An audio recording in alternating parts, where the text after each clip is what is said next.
গঙ্গু স্বামীকে নিয়ে ভিক্ষা করছেন গ্রাম থেকে গ্রামান্তরের পথে পথে।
তুমি তাই করবে ওগো স্বামী, তুমি ততক্ষণে বৃক্ষতলে একটু বিশ্রাম করো।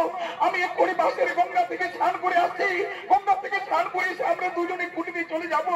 আর কুটিতে গিয়ে আমি তোমায় রন্ধন করি, অন্ন সেবা দেব। তুমি একটু বিশ্রাম করো স্বামী। আমি আসছি স্বামী, আমি আসছি, আমি এক্ষুনি আসছি।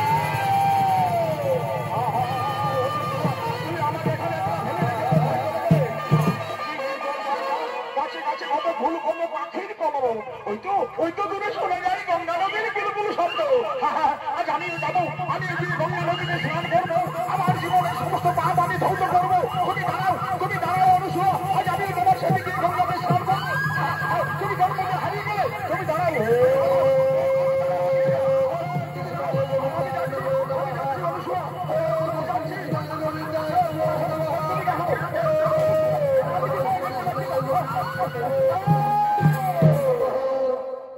আমায় প্রধান হাত করবি ওরে আমি মারকণ্ড রেখে আমি এক মনে গঙ্গা তীরে বসে ধ্যান করছিলাম আর তুই আমারে করলি প্রধান হাত আজ আমি তোরে দিলাম অভিশাপ 3 সপ্তাহ পরে যেদিন আকাশে সূর্য উদয় হবে সেই দিন সূর্যোদয়ের সঙ্গে সঙ্গে তোর মৃত্যু হবে তোর মৃত্যু হবে তোর মৃত্যু হবে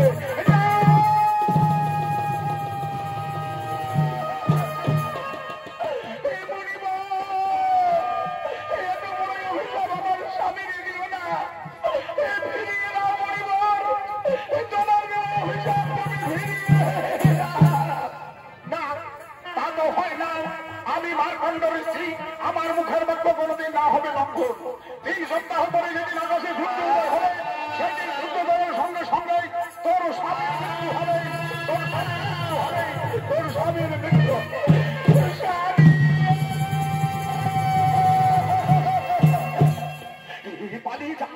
পালিয়ে যাও অনুসুয়া তুমি আর দুঃখ সহ্য করতে পারবে না স্বামী ওই মারকণ্ড মুনির অভিশাপ থেকে তোমার জীবন রক্ষা করার জন্য আমি তোমায় নিয়ে তীর্থে তীর্থে ভ্রমণ করব আমি স্বয়ং জনদেবের ব্রত পালন করব তবু আমি তোমায় ছেড়ে কোথাও পালিয়ে যাব না স্বামী আমি কোথাও পালিয়ে যাব না হয় না অনুসুয়া তুমি বৃথা চেষ্টা করে কোনো লাভ হবে না তুমি আমার বৃথা চেষ্টা করো না ওগো স্বামী দেবতা তাহলে আজ তুমিও শুনে যাও যদি আমি প্রকৃতই সতী নারী হয়ে থাকি যদি আমি একবারে তোমার মত সেবা করে থাকি তাহলে আজ আমিও সূর্যদেবকে অভিশাপ দিলাম হে সূর্যদেব 3 সপ্তাহ পর থেকে তুমি আর আকাশে উদিত হয়ে না যদি তুমি আকাশে উদিত হও তাহলে তুমি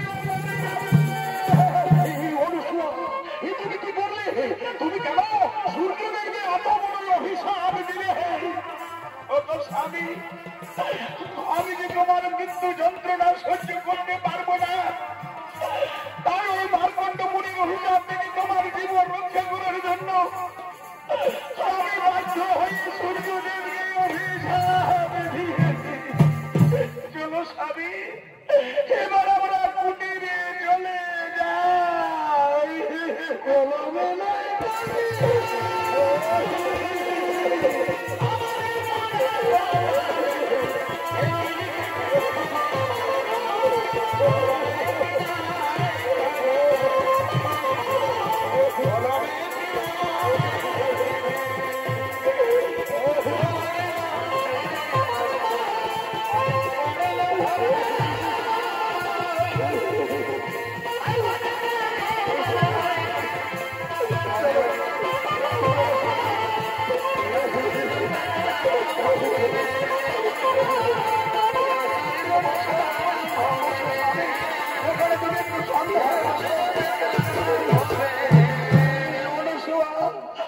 আমার বড় নিদ্রা পেয়েছে আমি একটু তোমার কোলে মাথা রেখে ঘুমাবো হে স্বামী।